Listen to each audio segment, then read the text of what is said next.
Assalamualaikum warahmatullahi wabarakatuh. Alhamdulillah, salatu wassalamu ala rasulillah, wala hawla wala quwwata illa billah, amma ba'd. Salihin dan salihat yang dimuliakan oleh Allah subhanahu wa ta'ala. Ada seorang sahabat menghadap Nabi SAW. Ya Rasulullah, kulli fil islami la as'al anhu ahadan ghairak. Katakan kepada saya ya Rasulullah tentang Islam ini satu hal yang dengan itu saya tidak perlu lagi bertanya kepada orang lain tentangnya. Faqala Nabi sallallahu alaihi wasallam, Nabi bersabda, "Qul amantu billah tsumma istaqim." Katakanlah bahwa aku beriman kepada Allah, kemudian istiqomah. Ketika kita beriman kepada Allah, maka hal selanjutnya yang menjadi amanah besar bagi kita adalah mengistiqomahkan diri di atas iman itu. Shiratal mustaqim yang kita mohon petunjuknya kepada Allah subhanahu wa ta'ala juga bermakna salah satunya adalah jalan istiqamah. Dan demikian pula kita dituntut oleh Allah, ya ayyuhalladzina amanu taqullaha haqqa tuqatih wa la tamutunna illa wa antum muslimun. Sudah bertakwa kepada Allah, Allah mengatakan jangan sekali-kali kemudian kita mati dalam keadaan selain sebagai seorang muslim. Ini juga berarti kita dituntut untuk istiqomah.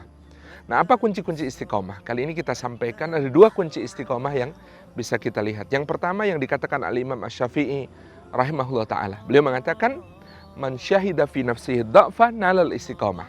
Siapa yang selalu menemukan di dalam dirinya ada kelemahan dan kekurangan, maka dia akan meraih keistiqomahan. Fashhad fi nafsika dha'fa wal faqra tastaqim.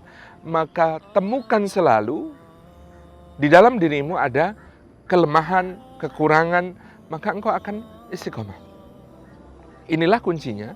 Orang yang istiqomah justru adalah orang yang merasa kurang, merasa belum, merasa senantiasa harus menambah kepada dirinya satu kebaikan untuk meraih ridha Allah. Jadi jangan pernah merasa cukup dalam soal ini. Inilah kunci istiqomah yang pertama. Yang kedua, sabda Nabi SAW, ahabbul a'mali ilallahi adwamu wa in qalla. Amal yang paling dicintai oleh Allah subhanahu wa ta'ala adalah yang paling dawam, yang paling terus-menerus, dilestarikan, dijadikan kerutinan yang dijaga, meskipun itu adalah sesuatu yang kecil dan sedikit. Amal yang dicintai Allah adalah amal yang dilatihkan supaya kita istiqomah, sebab dengan amal yang seperti itu, yang sedikit-sedikit, tapi terus-menerus tanpa henti, kita lebih mudah diajar oleh Allah.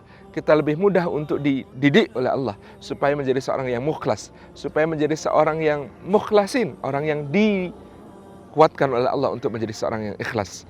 Demikian pula dengan amal yang sedikit tapi terus menerus ini menjadikan kita insya Allah dimatikan, diwafatkan oleh Allah di atas keadaan yang demikian. Jadi amal yang terus menerus yang dawam, meskipun sedikit melatihkan keikhlasan, dan meskipun sedikit dia akan menjadi satu kunci. Mudah-mudahan kita wafat dalam keadaan mengamalkan amal itu, husnul khatimah.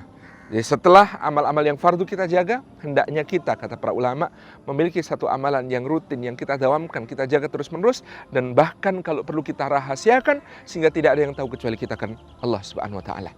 Demikian dua kunci istiqomah. Mudah-mudahan Allah subhanahu wa ta'ala membimbing kita senantiasa. Wassalamualaikum warahmatullahi wabarakatuh.